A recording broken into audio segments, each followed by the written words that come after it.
ಎಲ್ರಿಗೂ ನಮಸ್ಕಾರ. ನನ್ನ ಹೆಸರು ಆದಿತ್ಯ ಅಂತ. ನಾನು ಕಳೆದ 4 ವರ್ಷದಿಂದ ನಮ್ಮ ಅಡಿಗಾಸ್ ಯಾತ್ರದಲ್ಲಿ ಟೂರ್ ಮ್ಯಾನೇಜರ್ ಆಗಿ ಕೆಲಸ ಮಾಡ್ತಾಯಿದ್ದೀನಿ. ನಾನು ಇವತ್ತು ನಿಮಗೆ ಸಿಂಗಾಪುರ್, ಮಲೇಷ್ಯಾ ಹಾಗೂ ಥೈಲ್ಯಾಂಡ್ ಬಗ್ಗೆ ವಿವರವಾಗಿ ತಿಳಿಸ್ಕೊಡ್ತೀನಿ. ಮೊದಲಿಗೆ ಸಿಂಗಾಪುರ್ ಬಗ್ಗೆ ಮಾತಾಡೋಣ. ಸಿಂಗಾಪುರ್ ಬಂದು one of the cleanest and finest country with fines. So ಸಿಂಗಾಪುರಲ್ಲಿ ಎಷ್ಟು ಕ್ಲೀನಾಗಿದೆಯೋ ಅಷ್ಟೇ ಸಹ ಅವರು ಅದನ್ನ ಕ್ಲೀನಾಗಿ ಇಟ್ಕೊಳ್ಳೋಕ್ಕೆ ಅಷ್ಟೇ ಕಾಳಜಿ ವಹಿಸಿ ನೋಡ್ಕೋತಾರೆ. ನಮ್ಮ ಅಡಿಗಾಸ್ ಯಾತ್ರದಲ್ಲಿ ಸಿಂಗಾಪುರ್, ಮಲೇಷ್ಯಾ, ಥೈಲ್ಯಾಂಡ್ ಬಂದು ಸಿಂಗಾಪುರ್, ಮಲೇಷ್ಯಾ 8 ದಿನದ್ದಾಗುತ್ತೆ. ಸಿಂಗಾಪುರ್, ಮಲೇಷ್ಯಾ, ಥೈಲ್ಯಾಂಡ್ ಬಂದು ಒಟ್ಟು 12 ಹಾಗೂ 16 ದಿನದ ಟೂರ್ ಇದೆ. ಸಿಂಗಾಪುರಲ್ಲಿ ನಾವು ಏನೇನು ಮೇಜರ್ ಅಟ್ರಾಕ್ಷನ್ಸ್ ಕವರ್ ಮಾಡಬೇಕೋ ಅದನ್ನೆಲ್ಲ ಕವರ್ ಮಾಡ್ತೀವಿ. ಸ್ಟಾರ್ಟಿಂಗ್ ನಾವು ಹೋದಾಗ ಗಾರ್ಡನ್ಸ್ ಬೈ ದ ಬೇ ಆಗ್ಬೋದು, ಆಮೇಲೆ ಯೂನಿವರ್ಸಲ್ ಸ್ಟುಡಿಯೋಸ್ ಆಗ್ಬೋದು, ಓಷನೇರಿಯಂ ಮತ್ತು ಮುಖ್ಯವಾಗಿ ಮಂಡೈ ವೈಲ್ಡ್ ಲೈಫ್ ರಿಸರ್ವಾಯರ್ ಅಂತ ಬರುತ್ತೆ. ಸೊ ಇದನ್ನೆಲ್ಲ ಕವರ್ ಮಾಡ್ತೀವಿ. ಗಾರ್ಡನ್ಸ್ ಬೈ ದ ಬೇ ಬಂದು ನಿಮಗೆ ಆಲ್ಮೋಸ್ಟ್ ಒಂದು 250 ಎಕರೆ ಇದೆ, 101 ಹೆಕ್ಟೇರ್ಸ್ ಅಂತ ಹೇಳ್ತಾರೆ. ಸೊ ಇಲ್ಲಿ ನಿಮಗೆ ಏನಿಲ್ಲ ಅಂದರೂ ಒಂದು 6 ಅಟ್ರಾಕ್ಷನ್ಸ್ ಇದೆ ಗಾರ್ಡನ್ಸ್ ಬೈ ದ ಬೇ ಒಳಗೇನೆ. ನಾವು ಅದರಲ್ಲಿ ಮೇಜರ್ ಆಗಿರುವಂಥ 2 ಅಟ್ರಾಕ್ಷನನ್ನು ಕವರ್ ಮಾಡ್ತೀವಿ. ಒಂದು ಬಂದು ಕ್ಲೌಡ್ ಫಾರೆಸ್ಟ್ ಮತ್ತು ಫ್ಲವರ್ ಡೌನ್. ಕ್ಲೌಡ್ ಫಾರೆಸ್ಟ್ ಬಂದು ನಿಮಗೆ ಮೇಜರಾಗಿ ಮ್ಯಾನ್ ಮೇಡ್ ವಾಟರ್ ಫಾಲ್ಸ್ ಆಗಿರ್ಬೋದು, ಇದೆಲ್ಲ ನೋಡುವಂಥದ್ದು ಸಿಗುತ್ತೆ. ಅದ್ರಲ್ಲಿ ಥೀಮ್ ಚೇಂಜ್ ಆಗ್ತಾ ಇರುತ್ತೆ, ಪ್ರತಿ ತಿಂಗಳಿಗೂ ಥೀಮ್ಸ್ ಚೇಂಜ್ ಆಗ್ತಾ ಇರುತ್ತೆ. ಜುರಾಸಿಕ್ ವರ್ಲ್ಡ್ ಆಗಿರ್ಬೋದು, ಆಮೇಲೆ ನಿಮಗೆ ಅನಿಮಲ್ ಥೀಮ್ ಇರ್ಬೋದು, ಆಮೇಲೆ ಅವತಾರ್ ಥೀಮ್ ಇರ್ಬೋದು, ಈ ಥರದ್ದೆಲ್ಲ ಥೀಮ್ಗಳು ಚೇಂಜ್ ಆಗ್ತಾ ಇರುತ್ತೆ. ಹಾಗೆ ಫ್ಲವರ್ ಡೋಮಲ್ಲಿ ಸುಮಾರಷ್ಟು ಬೇರೆ ಬೇರೆ ದೇಶಗಳ ಫ್ಲವರ್ಸನ್ನು ಎಕ್ಸಿಬಿಟ್ ಮಾಡ್ತಾರೆ. ಸೊ ಇದೊಂಥರ ಚೆನ್ನಾಗಿರುತ್ತೆ. ಎಲ್ಲೂ ತಿಂಗಳಿಗೆ ಚೇಂಜ್ ಆಗ್ತಾ ಇರುತ್ತೆ ಥೀಮ್ಸು. ಜಪಾನಿದು ಸಕೋರಾ ಫ್ಲವರ್ ಇರ್ಬೋದು. ಮೊನ್ನೆ ನಾನು ಲಾಸ್ಟ್ ಟೈಮ್ ಹೋದಾಗ ರಾಜಸ್ಥಾನ್ ಥೀಮ್ ಇಟ್ಕೊಂಡು ಸನ್ಫ್ಲವರ್ ಇದನ್ನು ಮಾಡಿದ್ದಾಗಿರ್ಬೋದು. ಅದೆಲ್ಲ ಚೆನ್ನಾಗಿರುತ್ತೆ ನೋಡೋದಕ್ಕೆ. ಹಾಗೆ ಅದರ ಜೊತೆಗೆ ನಾವು ಸಾಯಂಕಾಲ ಸೂಪರ್ ಟ್ರೀ ಶೋ ಅಂತ ನಡೆಯುತ್ತೆ. ಅಲ್ಲಿ one of the best show. 15 ನಿಮಿಷಗಳ ಕಾಲ ನಡೆಯುತ್ತೆ super tree show. Light and sound show. Super tree ಮೇಲೆ ಲೈಟೆಲ್ಲ ಇದು ಮಾಡಿ ಅದರ ಜೊತೆಗೆ ಸೌಂಡ್ ಇರುತ್ತೆ. One of the best show ಸಿಂಗಾಪುರಲ್ಲಿ ನೋಡೋದಕ್ಕೆ. ಆಮೇಲೆ ನಾವು ಸಿಟಿ ಟೂರ್ ಮಾಡ್ತೀವಿ. ಸಿಟಿ ಟೂರಲ್ಲಿ ನಿಮಗೆ ಮೇಜರಾಗಿ ಕವರ್ ಆಗುವಂಥದ್ದು ಮರ್ಲಯನ್ ಬಂದು ಸಿಂಗಾಪುರ್ದು ಎಂಬ್ಲಮ್. ಅಂದರೆ ಅಲ್ಲಿಗೆ ಹೋಗಿಲ್ಲ ಅಂದರೆ ಸಿಂಗಾಪುರ್ಗೆ ಹೋಗಿಲ್ಲ ಅಂತಲೇ ಅರ್ಥ. ಸೊ ಅದು ಮೇಜರಾಗಿ ಕವರ್ ಆಗುತ್ತೆ. ಮರ್ಲಯನ್ದು ಇತಿಹಾಸ ಹೇಗೆ ಅಂದರೆ, ಸಂಗಿಲ ಉತ್ತಮ ಅಂತ ರಾಜ ಇದ್ದ. ಅವರು ಬಂದು ಇದು ನೋಡಬೇಕಾದ್ರೆ ಒಂದು ಸಿಂಹ ಅಡ್ಡ ಬಂದು ಅವರನ್ನು ನೋಡಿ ನಗಾಡಿ ಹಾಗೆ ಹೋಯ್ತಂತೆ. ಸೊ ನಗಾಡಿ ಹಾಗೆ ಹೋದಾಗ ಇದನ್ನು ಏನಾದರೂ ಮಾಡಿ, ಅಂದರೆ ಸಿಂಗಾಪುರ್ ಮುಂಚೆ ಒಂದು ಫಿಶಿಂಗ್ ವಿಲೇಜ್ ಆಗಿತ್ತು, ತಮಾಸೆಕ್ ಅಂತ ಕರೀತಾಯಿದ್ರು, ಅದು ಮಲೇ ಲ್ಯಾಂಗ್ವೇಜಲ್ಲಿ. ಸೊ ಫಿಶಿಂಗ್ ವಿಲೇಜ್ ಆಗಿರೋದ್ರಿಂದ ಮರ್ಮೇಡ್ ಹಾಗೂ ಸಿಂಹದ ಮುಖವನ್ನು ಇದು ಮಾಡಿಕೊಂಡು ಅವರ ಎಂಬ್ಲಮ್ ಅಂತ ಅದನ್ನು ರೆಪ್ರೆಸೆಂಟ್ ಮಾಡ್ತಾರೆ. ಸೊ ಇದೊಂದು ಮೇಜರ್ ಸ್ಟಾಪ್ ಇರುತ್ತೆ ಸಿಂಗಾಪುರಲ್ಲಿ. ಅದಾದ ಮೇಲೆ ಅಲ್ಲಿ ಸ್ಟ್ಯಾನ್ಫರ್ಡ್ ರಾಫೆಲ್ ಸ್ಟ್ಯಾಚ್ಯೂ, ಹಾಗೆ ರಾಫೆಲ್ ಹೋಟೆಲ್ಸ್ ಅಂತ one of the tallest hotel ಸಿಂಗಾಪುರಲ್ಲಿ. ಸೊ ಅದನ್ನೆಲ್ಲ ನೋಡಿಕೊಂಡು ನಾವು ಅವತ್ತಿನ ದಿನ ಕೇಬಲ್ ಕಾರಲ್ಲಿ ಹೋಗ್ತೀವಿ. ಅಂದರೆ ಮೌಂಟ್ ಫೇಬರಿಂದ ಸೆಂತೋಸ್ ಐಲ್ಯಾಂಡಿಗೆ ಕೇಬಲ್ ಕಾರಲ್ಲಿ ಬರ್ತೀವಿ. ಸೊ ಇದು ಒಂದು ಕೇಬಲ್ ಕಾರ್ ರೈಡು ಅರೌಂಡ್ ಒಂದು 20 ಮಿನಿಟ್ಸ್ ಇರುತ್ತೆ. ತುಂಬ ಚೆನ್ನಾಗಿರುತ್ತೆ. ಹಾಗೆ ಓಷನೇರಿಯಂ ಅಂತ ಇದೆ. ಮುಂಚೆ ಅದು ಅಕ್ವೇರಿಯಂ ಆಗಿತ್ತು, ತುಂಬ ಚಿಕ್ಕದಾಗಿತ್ತು ಮುಂಚೆ. ಈಗ ಅದನ್ನು ರಿನೋವೇಟ್ ಮಾಡಿ ಓಷನೇರಿಯಂ ಅಂತ ಮಾಡಿದ್ದಾರೆ. ಇದನ್ನು ನಾವು ಕಂಪ್ಲೀಟಾಗಿ ಕವರ್ ಮಾಡೋದಕ್ಕೆ ಮ್ಯಾಕ್ಸಿಮಮ್ 2 to 3 hours ಬೇಕಾಗುತ್ತೆ. ಸೊ ಓಷನೇರಿಯಮಲ್ಲಿ ಸುಮಾರು ಒಂದು 1000 ಥರದ ಸ್ಪೀಷೀಸ್, ಫಿಶಸ್ ಆಗಿರ್ಬೋದು, ಇದೆಲ್ಲ ಇದೆ. ಅದೊಂದು 1 ಲಕ್ಷದ ಮೇಲೆ ಅನಿಮಲ್ಗಳು, ಅದರ ಸಂತತಿಗಳಿದ್ದಾವೆ. ಆಮೇಲೆ ಅದಾದ ಮೇಲೆ ನಾವು 3ನೇ ದಿನ ನಾವೇನು ಮಾಡ್ತೀವಿ, ಯೂನಿವರ್ಸಲ್ ಸ್ಟುಡಿಯೋ. ಕಂಪ್ಲೀಟಾಗಿ ಯೂನಿವರ್ಸಲ್ ಸ್ಟುಡಿಯೋ ಕವರ್ ಆಗುತ್ತೆ. ಯೂನಿವರ್ಸಲ್ ಸ್ಟುಡಿಯೋ ಅಂದರೆ ಈಗ ಕಂಪ್ಲೀಟಾಗಿ ಅಲ್ಲಿ ಹಾಲಿವುಡ್ ಫಿಲ್ಮ್ ಮೇಕಿಂಗ್ ಹೆಂಗಿರುತ್ತೆ, ಸೊ ಇದ್ರ ಮೇಲೆ ಇದಾಗಿರುತ್ತೆ. ಡಿಸ್ನಿ ಇದು ಹೆಂಗೆ ಮಾಡಿರ್ತಾರೆ ಅದ್ರ ಮೇಲೆ ಇರುತ್ತೆ. ಅಲ್ಲಿ ಕಂಪ್ಲೀಟಾಗಿ ಆ್ಯಕ್ಟಿವಿಟೀಸ್ ಇರುತ್ತೆ. ಆ್ಯಕ್ಟಿವಿಟೀಸ್ ಬಂದು ನಿಮಗೆ ಲೈಟ್ ಕ್ಯಾಮ್ರಾ ಆ್ಯಕ್ಷನ್ ಆಗಿರ್ಬೋದು, ಆಮೇಲೆ ನಿಮಗೆ ಮಮ್ಮಿ ರೈಡ್ ಆಗಿರ್ಬೋದು, ಟ್ರಾನ್ಸ್ಫಾರ್ಮರ್ಸ್ 4D ಶೋ ಅಂತ ಬರುತ್ತೆ. One of the best show, miss ಮಾಡ್ಕೊಳಕ್ಕಾಗದೇ ಇರೋವಂಥ ಶೋ ಅದು. ಆಮೇಲೆ ಟ್ರೆಷರ್ ಹಂಟ್, ಜುರಾಸಿಕ್ ವರ್ಲ್ಡ್ ಆಗಿರ್ಬೋದು, ಇದೆಲ್ಲ ಕಂಪ್ಲೀಟ್. ಬೆಳಗ್ಗೆ ಹೋದರೆ ನಾವು ಸಾಯಂಕಾಲದವರೆಗೂ ಯೂನಿವರ್ಸಲ್ ಸ್ಟುಡಿಯೋದಲ್ಲೇ ಇರ್ತೀವಿ. ಅದಾದ ಮೇಲೆ ನಿಮಗೆ ನೆಕ್ಸ್ಟ್ 4ನೇ ದಿನ ಬಂದು ನಾವು ಮಂಡಾಯ್ ವೈಲ್ಡ್ ಲೈಫ್ ರಿಸರ್ವಾಯರ್ ಅಂತ ಇದೆ. ಮುಂಚೆ ಅದು ಸಿಂಗಾಪುರ್ ಝೂ ಆಗಿತ್ತು, ಆಮೇಲೆ ಜೊರಾಂಗ್ ಬರ್ಡ್ ಪಾರ್ಕ್ ಅಂತ ಇತ್ತು. ಸೊ ಅದೆರಡನ್ನೂ ಇವಾಗ ಕ್ಲಬ್ ಮಾಡಿ ದೊಡ್ಡದಾಗಿ ಮಂಡಾಯ್ ವೈಲ್ಡ್ ಲೈಫ್ ರಿಸರ್ವಾಯರ್ ಅಂತ ಮಾಡಿದ್ದಾರೆ.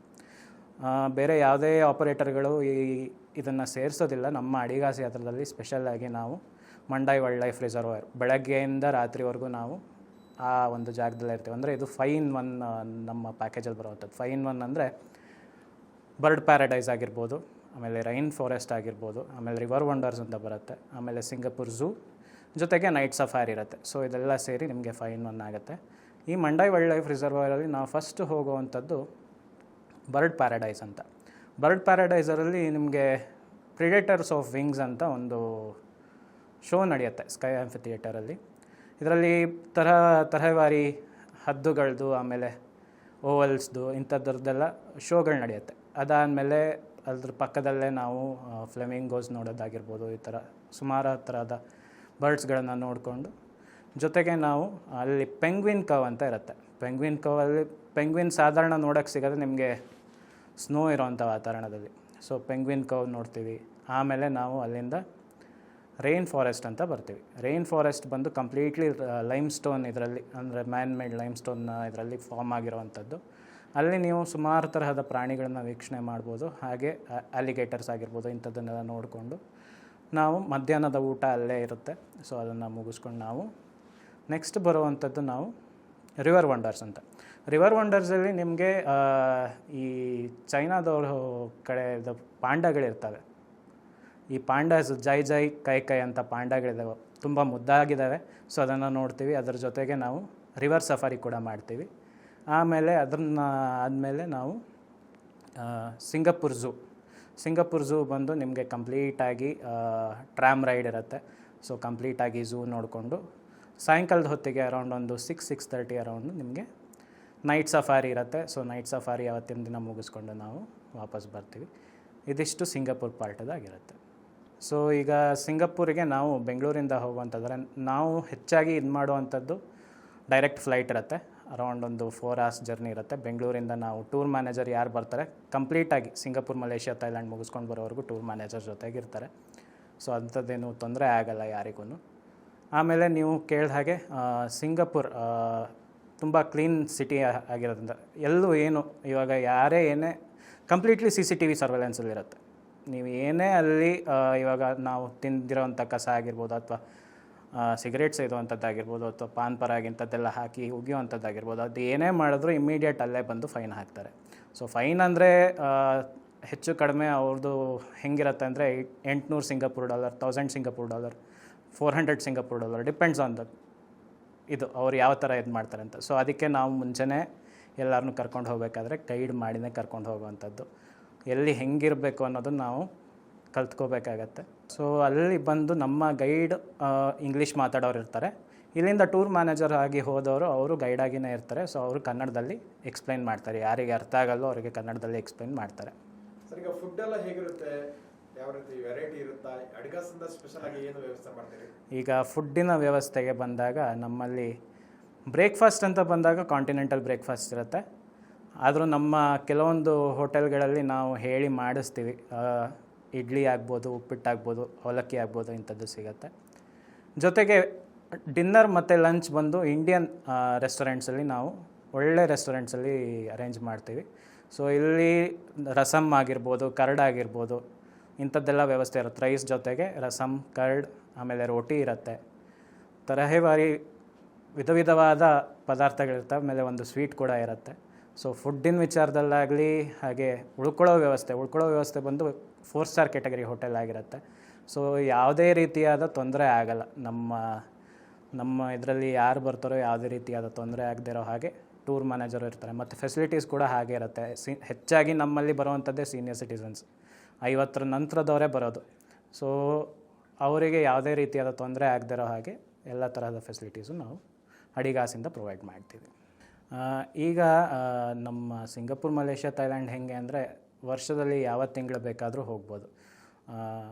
ಅಲ್ಲಿನ ವೆದರ್ ಹೇಗೆ ಅಂದರೆ ಬಿಸಿಲು ಮತ್ತು ಮಳೆ, ಟ್ರಾಪಿಕಲ್ ರೀಜನ್ ಅಂತ ನಾವೇನು ಕರಿತೀವಿ ಆ ಥರ. ಕಂಪ್ಲೀಟಾಗಿ ಬಿಸಿಲು ಇದ್ದೇ ಇರುತ್ತೆ. ಅದ್ರ ಜೊತೆಗೆ ಮಳೆನೂ ಬಂದು ಹೋಗುತ್ತೆ, ಯಾವಾಗ ಬರುತ್ತೆ ಅಂತ ಹೇಳೋಕ್ಕಾಗಲ್ಲ. ಕೆಲವು ಸತಿ ಜೋರಾಗೂ ಬರ್ಬೋದು, ಕೆಲವು ಸತಿ ಬಂದು ಹಾಗೆ ಹೊರಟೋಗ್ಬಿಡ್ಬೋದು. ಸೊ ನಾವು ಹೇಳೋವಂಥದ್ದು ಈಗ ಡ್ರೆಸ್ ಕೋಡ್ ಅಂತ ಏನೂ ಇರಲ್ಲ. ಟೆಂಪಲ್ಗಳಿಗೆ ಹೋಗಬೇಕಾದ್ರೆ ಮಾತ್ರ ಡ್ರೆಸ್ ಕೋಡ್ ಅನ್ನೋದು ಬರುತ್ತೆ, ಅದು ಅವರ ಇದಕ್ಕೆ ಬಿಟ್ಟಿದ್ದು. ಬಟ್ ಯೂಶ್ವಲಿ ನಾರ್ಮಲಾಗಿ ನಾವೇನು ವೇರ್ ಮಾಡ್ತೀವಿ ಅದನ್ನೇ ವೇರ್ ಮಾಡಿದ್ರಾಯ್ತು. ಯೂಶ್ವಲಾಗಿ ಬರೋರು ಅಂಬ್ರೆಲ್ಲ ಅವ್ರ ಜೊತೆಗೆ ಒಂದು ರೈನ್ ಕೋಟ್ ಅಂತಂದರೆ ಮತ್ತಿನ್ನೆಲ್ಲ ಏನೂ ತೊಂದರೆ ಇಲ್ಲ. ಸೊ ಇದು ಡ್ರೆಸ್ ಇದ್ರ ಬಗ್ಗೆ ಆಗುತ್ತೆ. ಹಾಗೆ ಗೈಡ್ ಯೂಶ್ವಲಾಗಿ ಇಂಗ್ಲೀಷ್ ಮಾತಾಡೋರೇ ಆಗಿರ್ತಾರೆ, ನಾವು ಕನ್ನಡದಲ್ಲಿ ಎಕ್ಸ್ಪ್ಲೇನ್ ಮಾಡ್ತೀವಿ. ಈಗ ನಾವು ವೀಸಾ ಹೇಗೆ ಅಂದರೆ ನಮ್ಮ ಅಡಿಗಾಸ್ ಕಡೆಯಿಂದನೇ ನಾವು ವೀಸಾ ಪ್ರೊಸೆಸನ್ನು ಮಾಡ್ತೀವಿ. ವೀಸಾ ಪ್ರೊಸೆಸ್ಸಿಗೆ ಡಾಕ್ಯುಮೆಂಟ್ಸ್ ಅನ್ನೋದು ಅವ್ರ ಪಾಸ್ಪೋರ್ಟ್, ಹಾಗೆ ಅವರ ಏನು ಕೆಲಸ ಮಾಡ್ತಾಯಿದ್ದಾರೆ ಅದರ ಪ್ರಕಾರವಾಗಿ ನಾವು ಅದನ್ನು ಮಾಡ್ತೀವಿ. ವೀಸಾ ಪ್ರೊಸೆಸಲ್ಲಿ ಯಾವುದೇ ರೀತಿಯಾದ ತೊಂದರೆ ಆಗಲಿಕ್ಕಿಲ್ಲ. ಹಾಗೆ ಕರೆನ್ಸಿ ಬಂದು ಸಿಂಗಪುರ್ಗೆ ಸಿಂಗಪುರ್ ಡಾಲರ್ ಯೂಸ್ ಮಾಡಬೇಕಾಗತ್ತೆ. ಅದರದ್ದು ವ್ಯವಸ್ಥೆ ಕೂಡ ನಾವು ಇಲ್ಲಿಂದನೇ ಮಾಡಿ ಕೊಡ್ತೀವಿ. ಸೊ ಇದೆಲ್ಲ ಏನೂ ತೊಂದರೆ ಆಗೋಲ್ಲ. ಡಾಕ್ಯುಮೆಂಟೇಷನ್ ಪ್ರೊಸೆಸ್ಸು ಕೂಡ ಏನೂ ತೊಂದರೆ ಆಗೋಲ್ಲ, ಕರೆನ್ಸಿ ವಿಚಾರದಲ್ಲೂ ಏನೂ ತೊಂದರೆ ಆಗೋಲ್ಲ.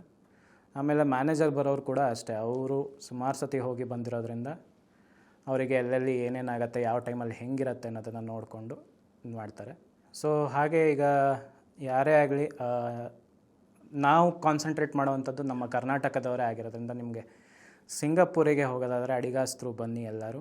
ಸೊ ನಿಮಗೆ ಹೆಚ್ಚಿನ ಮಾಹಿತಿ ಏನಾದರೂ ಬೇಕಾದರೆ 9449478944 ಇದು ನಮ್ಮ ಅಡಿಗಾಸ್ ಯಾತ್ರಾದ ನಂಬರ್ ಆಗಿರುತ್ತೆ. ಹಾಗೆ ವೆಬ್ಸೈಟ್ ಬಂದು www.adigasyatra.com ಹೋದರೆ ನಿಮಗೆ ಹೆಚ್ಚಿನ ಮಾಹಿತಿ ಸಿಗುತ್ತೆ. ಸೊ ಸಿಂಗಪೂರಿಗೆ ಬರೋರು ನಮ್ಮ ಅಡಿಗಾಸ್ ಯಾತ್ರೆ ಮೂಲಕ ಬರಬಹುದು.